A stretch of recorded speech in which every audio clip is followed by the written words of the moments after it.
بوابة الزمن في عام 1247 كان آدم عالماً شاباً يعمل في مختبر الأبحاث السرية للحكومة.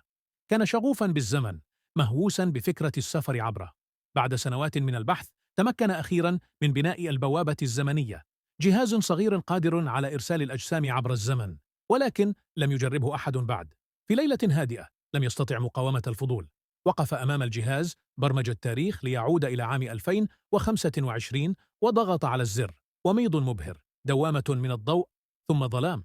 عندما فتح عينيه وجد نفسه في مدينة حديثة، لكنها مختلفة عما توقع.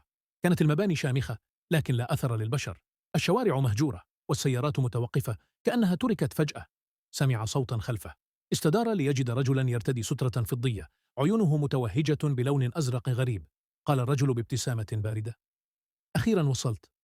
تراجع آدم بخوف. من أنت؟ أين البشر؟ أجابه الرجل بهدوء: اختفوا منذ زمن، والسبب هو أنت. تجمد آدم في مكانه. كيف يكون هو السبب؟ لم يأتي إلى هنا إلا منذ لحظات. تابع الرجل حديثه: في المستقبل ستكتشف أن البوابة الزمنية لم تكن مستقرة. كل مرة يستخدمها أحد تحدث اضطرابا في الواقع. لقد استخدمتها مئات المرات، وفي النهاية محوت البشرية كلها. شعر آدم بالدوار. لم يكن هذا منطقيا، لكنه لم يكن أمام رجل عادي. أدرك الحقيقة المخيفة.